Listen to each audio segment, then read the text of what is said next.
Hey everyone, my name is Chris, and on this channel we talk Kanye West. And today we're going over some of the odds and ends of Kanye news. There hasn't been anything big that Kanye has done so far today. I mean, it's only 3 o'clock in the afternoon on Thursday. There's still time, but we're going to go through some of the stuff. There's a lot of stuff about him running for presidency and some odds and ends about the Gap deals and just, I guess, where Kanye currently sits in the zeitgeist, and we're going to be looking at some of those opinions and fact checking them and exploring them. So this one is here's what stars have said about Kanye West's alleged White House run, which is kind of a good roundup. You can see that they broke it into the yays, so to speak, and then the nays. And the yays included Chance the Rapper, and Chance was actually trending over this. He had taken to Twitter to kind of defend Kanye and ask questions like, are you more pro-Biden or anti-Ye, and why? I get that you'll want to reply that you're just trying to get Trump out, but this is a hypothetical scenario where you're replacing Trump. Can someone explain why Joe Biden would be better? And people were still going down the route of Kanye's a disruptor, Kanye doesn't have any political experience, et cetera, et cetera, et cetera. My take on it, and it's still going to be the thing that I trumpet for a little while, I won't harp on it too much today, is just that in Kanye's platform speech, he did not really have a separation of church and state, which I think is incredibly important because just not everybody is Christian, right? And so to take a very Christian approach to everything, like you would only meet with people who believe in God, you would have the Christian prayers and thoughts be part of the in-school curriculum or just in school in particular. It just doesn't sit well with me. I don't know if that makes Biden any better, but it's kind of a non-starter for me. So there's that. But you also have Chance saying, I also always felt a way about people using the word presidential. He tweeted in the spree that never actually mentioned West or specifically endorsed the alleged campaign.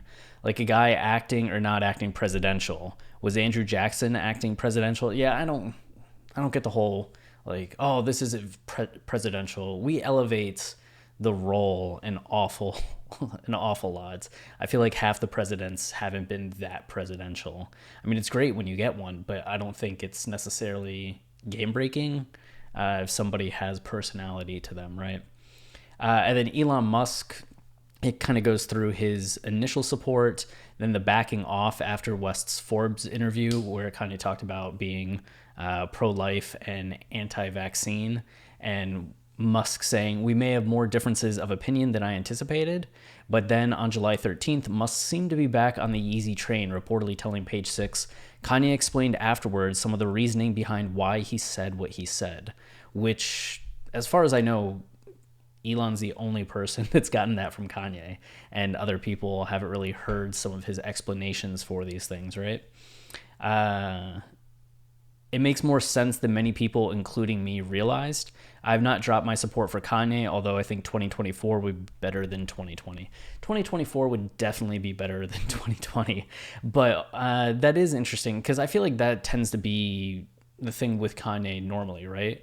We hear him say something and it might not come off to us as right or correct at first, and then you think through it, you kind of look at where he's coming from, get some of the more contextualizing information, you go, okay, I'm not sure I 100% agree, but I see more where he's coming from and I understand like how he arrived at this point. So interesting that Musk had a similar experience with Kanye. And then the vote nays, there's a lot. So you have it first talking about the Redfield and Wilton strategies that I think we talked about on the channel just yesterday, where Kanye got 2% of the vote. And it was actually, they did a poll beforehand that had Biden at 48% and Trump at 40%. And then after they included Kanye, Biden stayed at 48% and Trump actually dropped down to 39%. And then Jamie Foxx, I guess apparently in response to Steven Jackson sharing a picture that was no more voting for celebrities who have never held public office. If you wouldn't hire a plumber to work on the electrical wiring in your house, why would you vote this way? And Jamie Foxx said, goddamn right, ain't got time for the bullshit. And Katy Perry said, "What we've learned looking back is that the presidential job is best suited for someone who with experience and that is a pro in their field. And I think we have seen and learned from experience that when we don't have pros in that position, it can get a little wild. Listen, I love Kanye. He is amazing. I just love him as an artist. I think he's an incredible disruptor as an artist and a conversation maker as an artist, and that's what I love the most about him." So she's really like pegging him or pigeonholing him, which I get why somebody would do. I'm sure that there's plenty of people like fans of his that feel the same way, maybe even family that feels the same way. But I think this is the thing that I'm torn on, because I think in general, the thing that I've always really admired about Kanye and why I think Kanye can be successful stepping into any position is that he tends to work with people and respect the experience and the expertise that other people have. He's always trying to collaborate. He's always trying to find the best people to work with, new voices to work with, and really listen to them and synthesize what they bring to the table with what other people bring to the table and what he brings to the table. Like, he's very much a director. And that's what's led to his success as a producer, as an artist, in fashion, and I'm sure in every other endeavor that he's going to go down. It's just, with the presidency, I think he could bring a lot to the table in that way. I would love somebody with that mindset and with that model in mind. Just from the specifics of what he said in that interview, I could get on board with that, but I do think that that's the thing. Like, when people say, why Kanye? How could Kanye do that? I think that's his greatest strength in the matter. I think that's something that Chance had mentioned as well. Something along those lines, maybe not that specific. And then Tiffany Haddish, she just announced her own presidential in the same vein as Kanye. And then 50 Cent said that, "I'm going to contemplate running myself. I'm going to run to create a diversion for someone else. The new thing is to run to create a diversion and distract people. Would you run against someone who just gave you $2 million?" And this is talking about Trump's paycheck protection plan and Yeezy receiving $2 million in funding from that, which we'll actually talk about a little bit on. So 50 Cent just going down he's helping Trump route. And then, remember the last president called you a jackass? Yeah, Obama did. Band of Ghosts singer Eric Balfour said, "Do you guys think this is a joke?" Also going down, pulling the votes from Biden to helping Trump. And then John Legend, actually, he didn't name Kanye, but he said, "This is not merely an intellectual exercise, it's life and death. Reporters always ask me if more artists should speak out about politics. I always say, not necessarily." And the real world implications of electing or re-electing someone who doesn't know how to run the government are particularly urgent and impactful in the middle of a pandemic that's been so much more deadly due to an incompetent president. That's very true.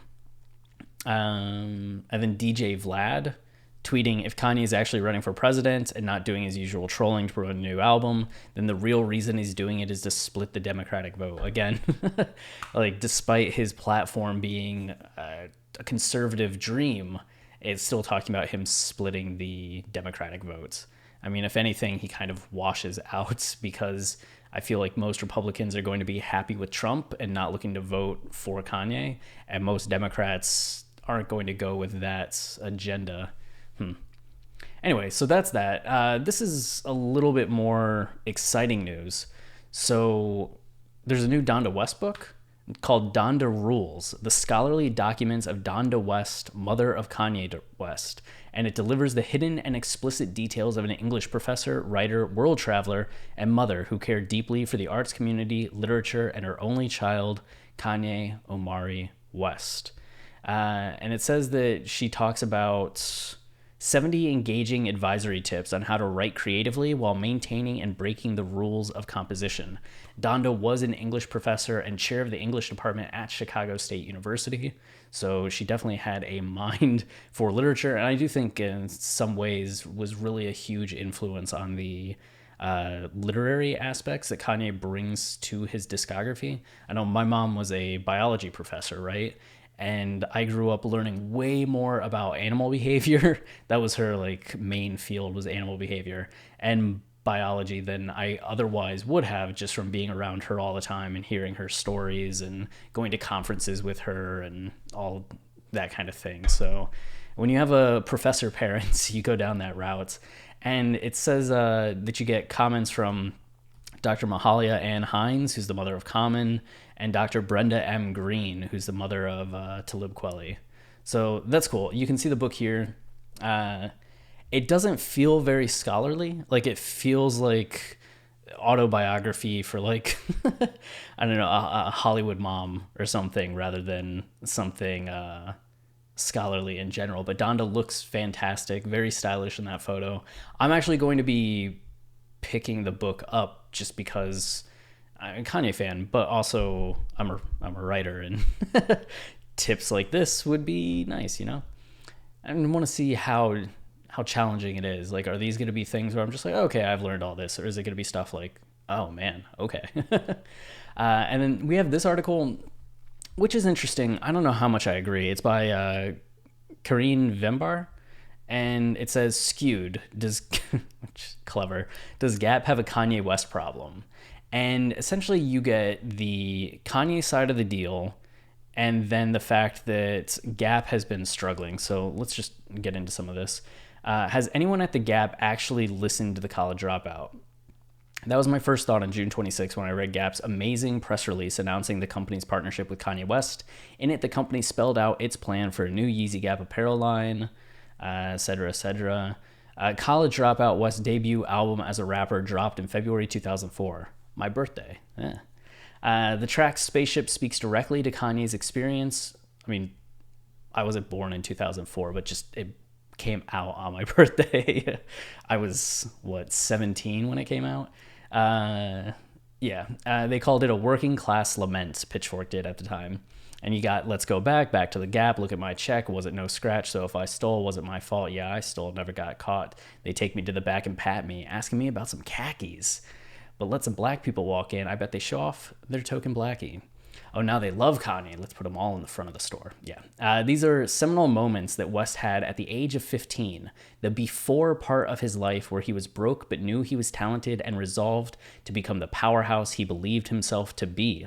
But his work reality spoke to the quiet desperation of the retail associate experience, some of which has changed very little. In an SEC filing from May 19th, Gap reported that the median annual total compensation of its employee base in 2019 was $6,177. Jeez. The company's combined annual reported compensation of its former CEO and interim CEO for that time period was over $9.6 million. Yeah, the wealth disparity in America. Awful.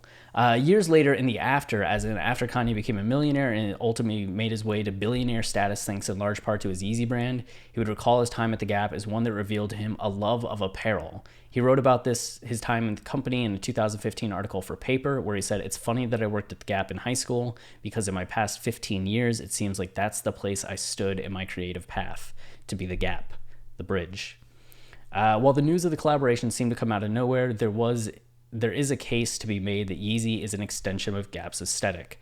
At its core, the Yeezy apparel brand is built on minimalism, and West has continued to reference Gap throughout his career, as recently as in his fall 2020 show in Paris, when he spoke with Vogue about scaling apparel while referencing the retailer. But just as the raw ambition of College Dropout era Kanye was once easy to connect with, Pitchfork actually used the word personable to describe him. This current Yeezy Kanye is a live wire, which makes it confusing. This is actually confusing to me, which makes it confusing as to why a mass retailer that is in desperate need of a Hail Mary would pin its hopes on the Yeezy aesthetic and West as a personality. Why wouldn't you? You just said that he's a live wire. And while that comes with a lot of complicating factors, at the same time, he has been successful in everything that he's done. Producer, considered one of the greatest of all time. Musicians, considered one of the greatest of all time. Fashion has had one of the biggest impacts of the last decade on fashion. Despite his mercurial personality, I don't know how you would doubt that he gets the job done. He may make statements in the public that are confounding or confusing, but when it comes to his actual working career, if you just look at what he's accomplished, there's no reason not to hitch your wagon to Kanye West's star, right? Kristen Benz, president of KB Advisory Group, summarized the confusion in an earlier interview with Retail Dive when she said, "There's no way in hell that the Yeezy customer has shopped at Gap in the last 20 years, and there's no way in hell they're going to shop there now." I feel like all of us are going to check out what's at the Gap when Yeezy drops whatever it is that's going to be there. I know I will. And no, I haven't. No, I've been in the Gap once in the last 20 years. I think I got like a sweater because I was going somewhere. At first, I thought it was a joke. This, to me, is lipstick on a pig for Gap after years and years of missteps. I don't think this resonates with the Gap consumer. This is some kind of weirdo last-ditch effort. I mean, if you're going to take a last-ditch effort, is this not the one to take? The days following Gap's celebratory announcement were full of chaotic Kanye West news. Yeah, running for president July 4th.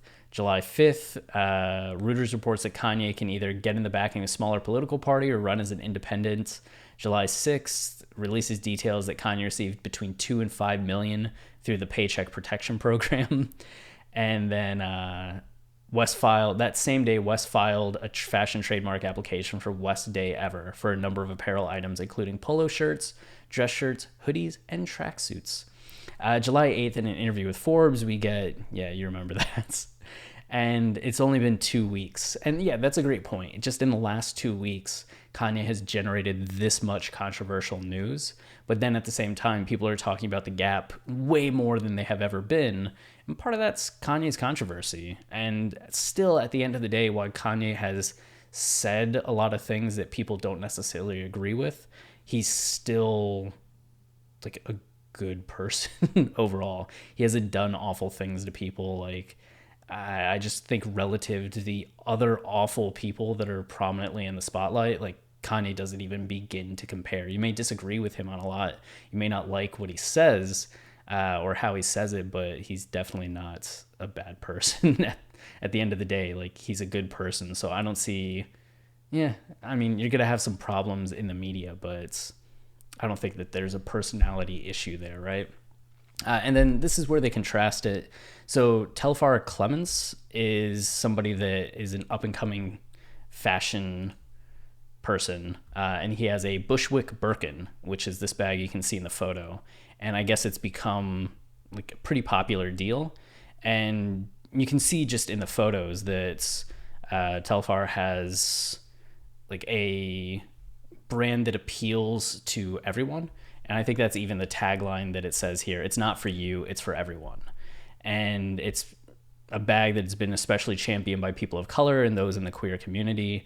So the Gap having a deal with Telfar was also kind of a big deal, but in the midst of the COVID pandemic, and maybe it doesn't say directly that the deal with Kanye impacted it at all, but they ended up dropping out of the relationship with Telfar a couple months before announcing the Kanye deal.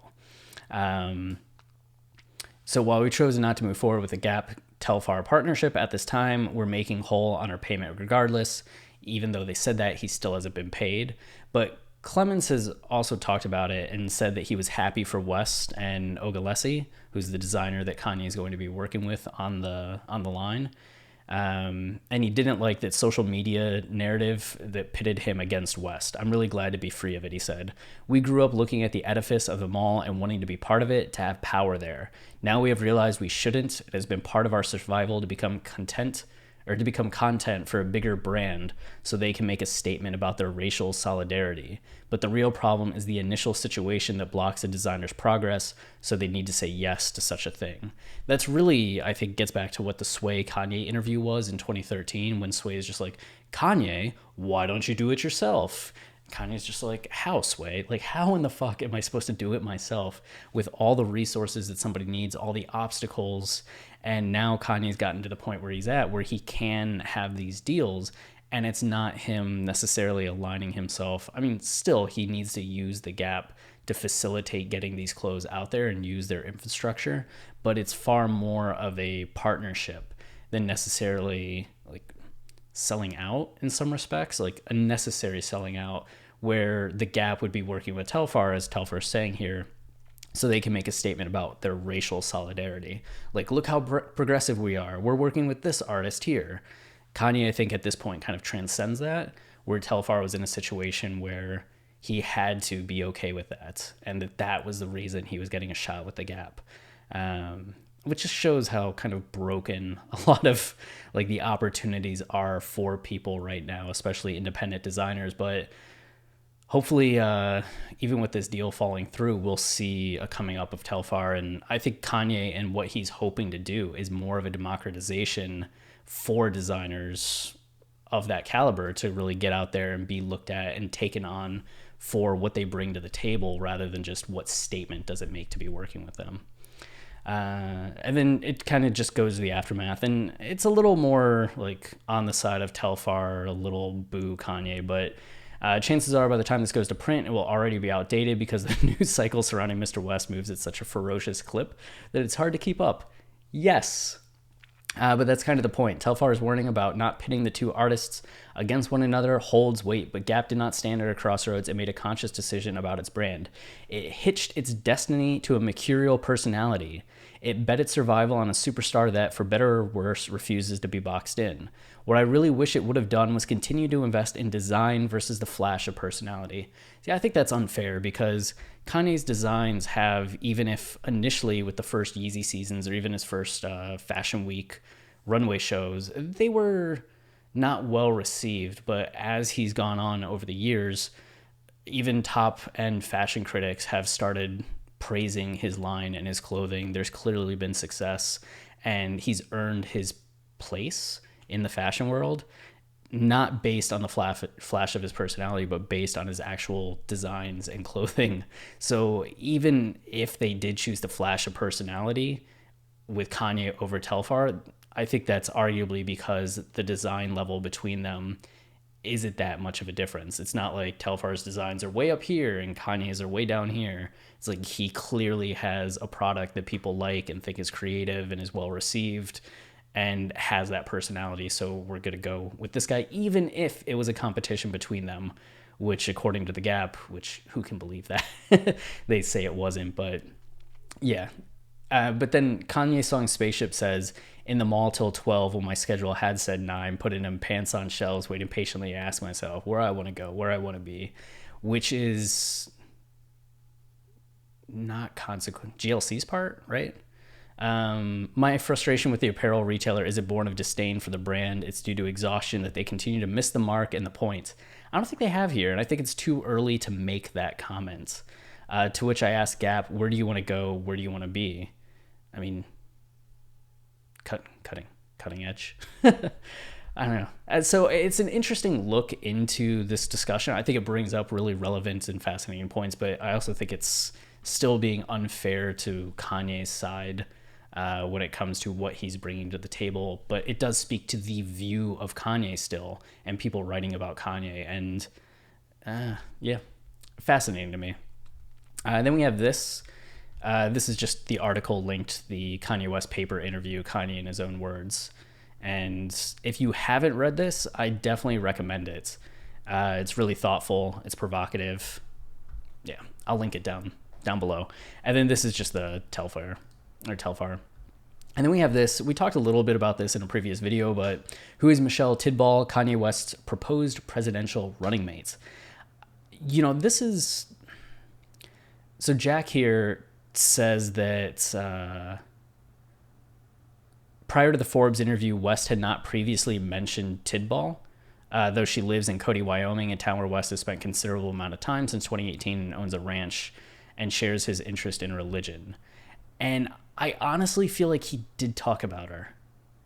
I feel like it might have been at a Sunday service he said her name, or some interview her name came up, but when I heard her name, it wasn't the first time, like after in the Forbes article, it wasn't the first time that I'd heard her name, unless I'm just crazy, but I don't think that's the case. But in Cody, the 57-year-old Tidball runs her own online Bible study program under the nonprofit name Abundant Ministries. On her biography page, she touts various degrees in mental health and criminal justice, which, as I said before, I feel like those are two things that Kanye would definitely feel connection about, especially then that she's also very Christian and does a lot of consulting for success and business leadership through Christianity, right? She said she previously worked as a mental health therapist for 10 years. Yeah, life coaching. and she served as an executive director of Bright Futures Mentoring Program. And key background, just said West traveling regularly to Wyoming. I don't think much of this is even interesting at that point.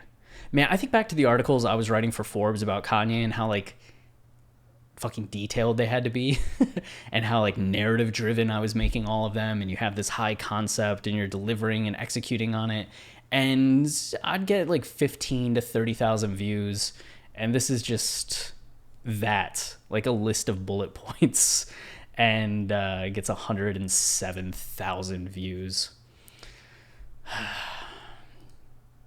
Anyway. And then we have this article, editorial piece, which just gives some insight, I guess, into some of the dialogue around Kanye. Thank you, Kanye West. And the author here is very conservative, right? So she talks about, and this is kind of my main problem with it. It was a plan by the devil to have our kids committing suicide at an all-time high. So said Kanye West, who recently declared via Twitter that he was running for president on the birthday party tickets. It's about the best explanation I've heard for the non-coronavirus that plagues us. There's some serious good and evil combat going on, and neutrality isn't a viable option, and yet it can be legion. Okay, I think I misunderstood that at first. I was thinking she was maybe denying the coronavirus, or even saying that it was the best explanation she heard for the coronavirus, but she's just saying it's the best explanation she heard for what plagues us that's not the coronavirus. And she gets into some of Kanye's points about reinstating God in school and defending that, and getting into pro-choice versus pro-life, and why pro-life is the right decision there. And just kind of goes into it. At the end, she talks about, I don't know if anyone knows whether Kanye West is serious about running for president, and I wouldn't actually vote for him. But some of what he's saying is a good cultural nudge for reflection, which Kanye is always good for. Whether you disagree with him or agree with him on whatever points of the many points that he makes, he always nudges us into a conversation about those topics, which I think is very helpful and very thoughtful and needed in society. I mean, even in 2018, when he was talking about putting on the hat again and the idea of monolithic thought, I think he got more people, especially more young people, talking about politics than anybody else in the last like 10 years. I mean, Trump has a lot of people talking about politics, right? And Bernie Sanders really galvanized the youth, but I didn't see just people talking politics the way that they did in the wake of Kanye, or whenever Kanye does anything. Like, it really gets people talking. But so you have that. And then this is Meet the Chicago Southside Pastor, sampled by Kanye West. Very short article, and just talks a little bit about T.L. Barrett, who Kanye had sampled for Father Stretch My Hands. Where do we got? What else do we have on here? How Kanye West embodies the payroll protection program's big problems. So I was pretty curious about this because obviously Kanye has a lot of money. At the same time, not all of that money is liquid, and businesses burn through a lot of cash. So when it came out that Kanye had received $2 million, or at least $2 to $5 million through the payroll or paycheck protection program, a lot of people were sent into a tizzy because they're like, how are you a billionaire and yet you can't even afford this $2 million? You're taking tax money rather than paying for it yourself, which I get. It's upsetting how many companies took advantage of this. And I was curious if anyone was ever going to look at it from the perspective of like, it sounds worse because you think small business, you think mom and pop shop, rather than actual employee levels. Like small business tends to be less than 200 employees or 500 employees in some cases. And Kanye and Yeezy, which is the apparel brand, I think is at less than 200. They said that it was going to 106 jobs, which is why they got the amount of money that they did. You get money based on the number of jobs that you're saving. So this is critical of Kanye and other brands at the beginning, but then starts to, in the end, get into more of the idea of, yeah, people may have misconceptions about what this program was designed for and who it was going for.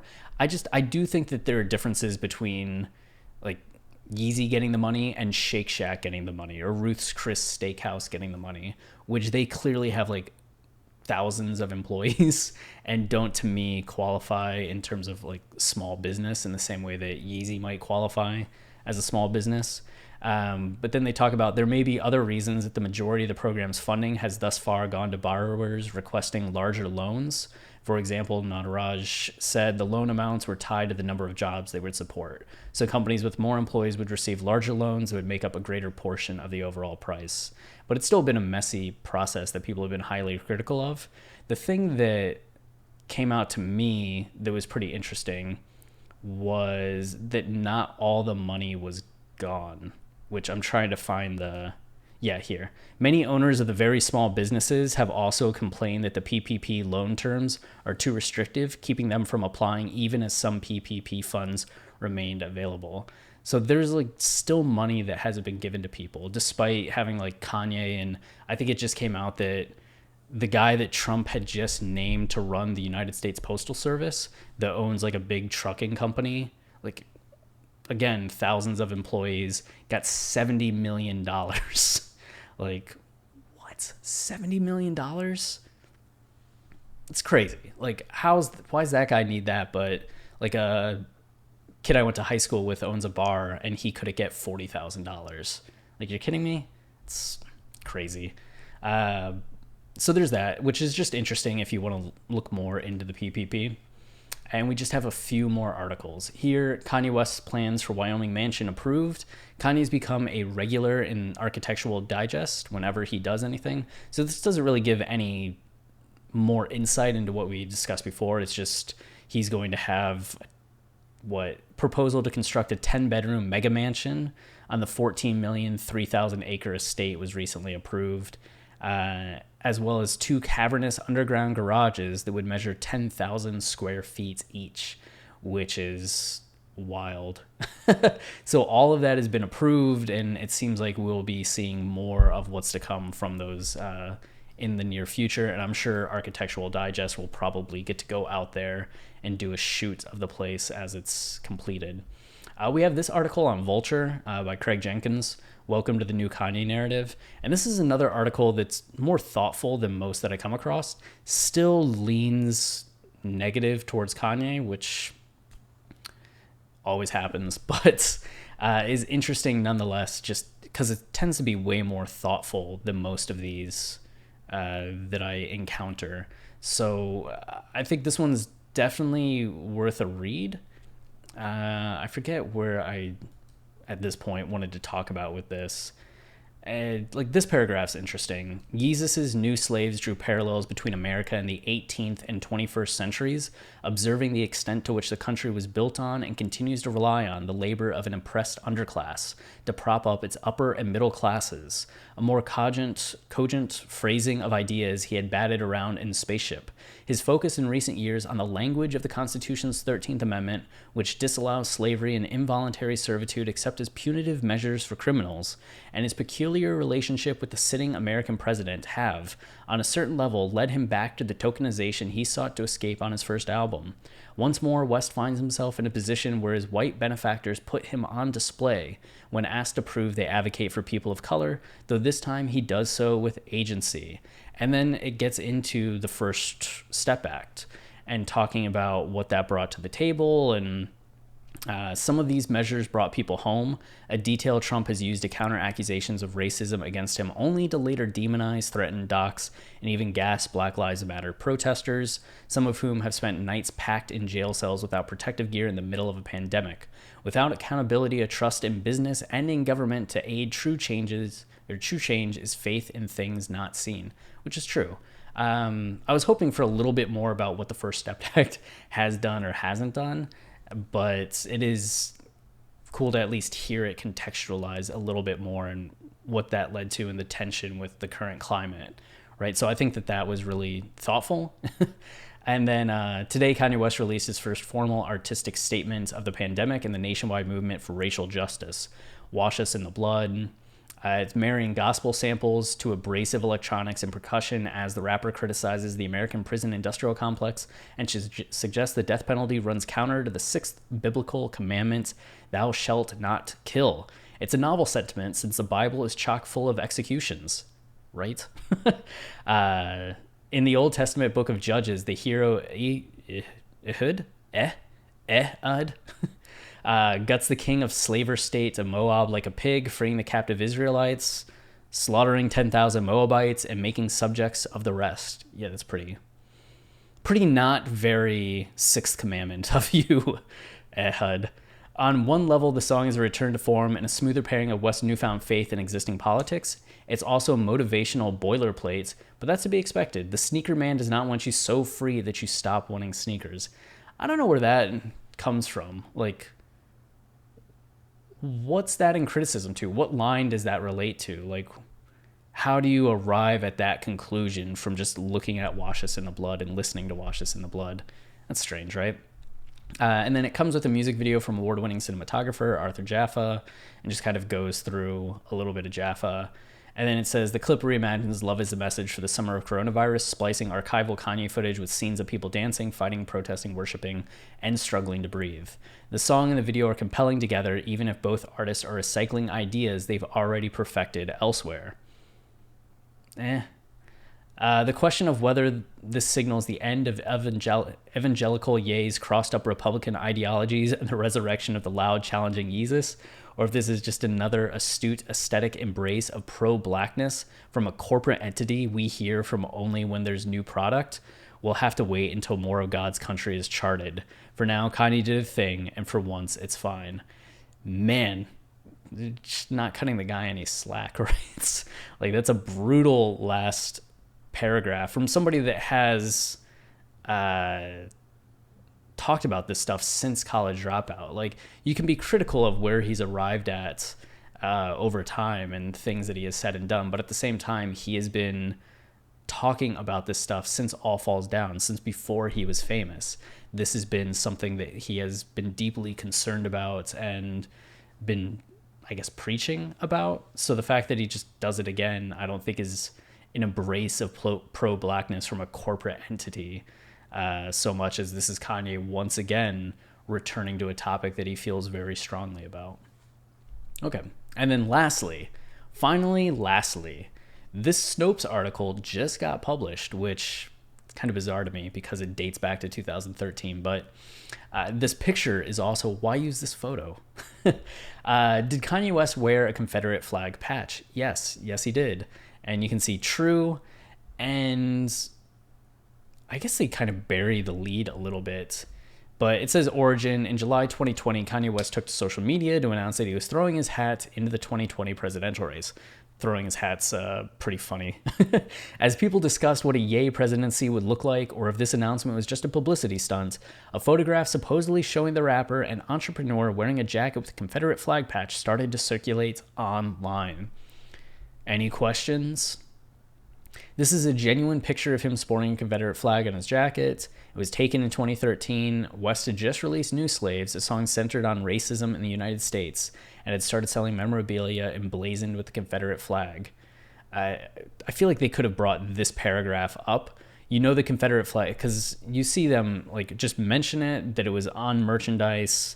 The rapper thrust himself in the spotlight yet again with news that several pieces of merchandise from his Yeezy store are emblazoned with the controversial Southern Cross. At his tour store in Los Angeles, a replica of the flag is affixed to the wall with red tape and adorned with the words, "I ain't coming down." And then they show the shirt that also said, "I ain't coming down." From Virgil Abloh. Nice. While several people criticized West for peddling a piece of racist memorabilia, West defended the decision, arguing that he was attempting to take ownership of the flag. Yet that should be like up here. Like he was trying to reclaim the flag from its like terrible legacy. The Confederate flag represented slavery. In a way, that's my abstract take on what I know about it, right? So I wrote the song New Slaves. So I took the Confederate flag and made it my flag. It's my flag now. Now what are you going to do? Which I can just picture Kanye in the interview when he says that and like the challenging look on his face. But that's what he was trying to do. He was trying to reclaim the meaning of the flag, not embrace its current meaning, which actually was relevant in 2018 because he was saying the same thing with the Make America Great Again hat, that you see somebody in that hat and it had a negative meaning. And by him putting it on, he was flipping the meaning and make it a positive thing. Like it's no longer a sign of people that only hate black people or are racists or anything like that. Kanye doesn't feel those things, right? He is black. He loves black people. He loves people, and he's putting on the hat. So he's trying to change the meaning of it's just this thing, and I'm going to make it something else, which it takes an ego to attempt to do, right? Like, it honestly is kind of like New Slaves, because in New Slaves, on the song, Kanye stands up against these corporations and he starts railing against the system and leading this revolutionary, like, fuck the corporations, throw these Maybach keys, like, I'm gonna move my family out of the country, like, you and your Hampton house, like, watch what I'm gonna do. But nothing's done. He doesn't change anything. He ends up actually powerless against the force of, like, society. And New Slaves ends with him getting high, and finally we get the Omega sample that talks about the sun too tired to shine goes and sleeps in a lake, and the world ails until this woman comes and saves the sun and saves the world. And Kanye in that situation is the sun. He tried this big endeavor and it fails, and he becomes tired and disappears from the public specter, which is why Yeezus then goes into Hold My Liquor, which is way more small in scope. I'm In It, which is also way more small in scope, as he's struggling with trying to find a place of love and comfort, and doesn't find it in an ex, and also doesn't find it in just this girl that he has sex with and buys nice things for, which leads to Blood on the Leaves, where he feels so hopeless and like he's being hung, like, financially, spiritually, economically, due to everything that he was talking about in New Slaves, and this lack of relationship that's present in modern America because everybody's so concerned with what they can buy and showing off what they have rather than having real relationships, which then leads to the breakthrough on Guilt Trip and him trying to get over his hangups with women. Send It Up, he returns to the superficiality of the club, thinking like, all right, I'm gonna party, but that's very unfulfilling. And then Bound 2, he finally has a breakthrough where he meets this woman and wants to have a relationship, and she wants to have one with him, and can he get over his bad habits? And I can talk about Yeezus all the time, but where was I going with that? New Slaves? I don't know. But that does it for this episode. We've talked enough. It's been 42 minutes, but if you're enjoying the channel, like, comment, subscribe. All those things tell YouTube that people are enjoying this, and then they show it to more people, which is very helpful. We also have our podcast on iTunes and Spotify, and even post episodes on here if you want to listen to that. All kinds of content that we make. And then on Patreon, we actually have the thing that we're most known for, which is our line-by-line lyrical analysis of Kanye's discography. 100 episodes, more than 100, every song on every Kanye album, solo album that's come out. And that's just $5 a month, and it helps a lot. So thanks for watching. Until next time, stay wavy and keep it loopy. Cheers.